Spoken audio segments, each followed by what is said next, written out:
Life, your authentic self, tells you a little bit at a time. This is your true self. This is your true self. This is your true self. And if you stop listening, or you choose to not listen because of fear, because of obligation, because you might hurt somebody else, guess what? Life throws a fucking fit at you and throws the shit at you and more shit at you because it's trying to get you to change.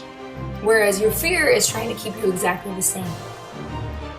Man runs away from his own shadow self and has a sadistic relationship with himself and with his darker emotions, quote unquote. But, like biological white blood cells, ladies and gentlemen, these darker emotions exist to signal that something is wrong within the body politic and to let us know that we are under attack, either from ourselves or from some other external source. The state that is achieved when we cease being sadistic and punitive with ourselves, when we desist seeking the approval of others, when we free ourselves and others from the tyranny of our dependency. The individual has always had to struggle to keep from being overwhelmed by the tribe. If you try it, you will often be lonely. And you will sometimes even be frightened. But no price is too high to pay for the privilege of owning yourself. I want people to understand the people that are really enslaving us are not the people in these high-level positions of power. They're not the dark occultists at the highest levels. They're not the secret society members. They're our own families. You want to look at our enslavers? First of all, look in the mirror. There's the first and foremost enslaver of the human family. And then just look at the people around you. There's the enslavers of the human species, folks. Right there. The manifestation of them is in of that not caring, not developing the will, not developing intelligence, not paying attention. The manifestation of all of that internal imbalance is the global elite and the secret society networks and the dark occultists. What is meant by natural law is it's not man-made law. It's not government-made law. It is because it is. Knowing good from evil, knowing right from wrong, how to be respectful, how to discipline yourself. Oh yeah, you can be taught some of these things, but the point is they're right because they're right. There is equality under natural law, perfect equality. Everyone has the exact same rights. No one has any more or less rights than anyone else. Also, since rights are not created by humanity, and since they are the birthright of humanity, gifted to us by the creator of the universe, no human being or group of human beings is actually capable, in reality, of granting rights to anyone else, nor is any human being capable of revoking rights from anyone else. Everybody has the same rights. No one can make up a new right. No one can grant a right to somebody that is actually a wrong. I see compassion as powerful, but not a feeling. I see compassion as our natural state of being.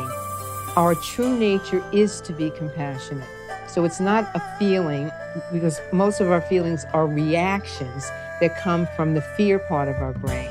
And because nobody taught us how to stay in the compassion, they've taught us the things that take us out of being compassion, like you're going to feel better if you feel better than other people. Wrong.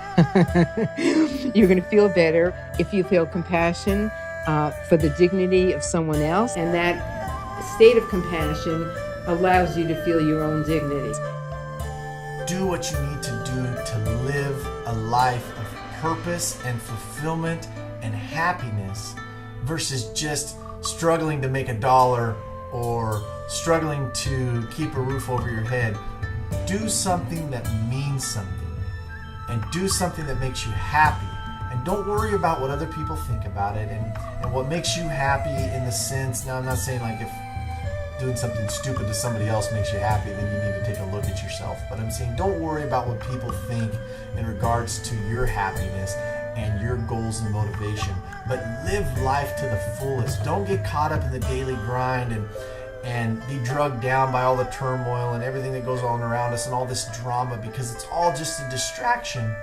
And the world has gotten into survival mode rather than living.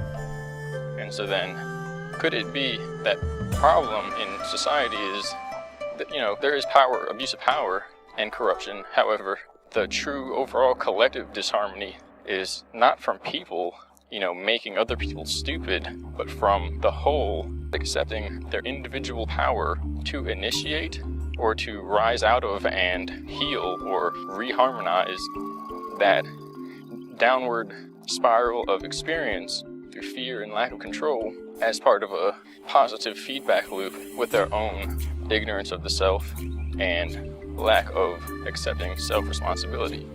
If that is what's taking place, then it's people that would have to change before anything more or less allowed them to change for them. And so as long as people project it outward using, it's a habit, a tendency of psychology or the psyche to project that which the individual doesn't want to experience outward on another, that which they don't want to experience about themselves.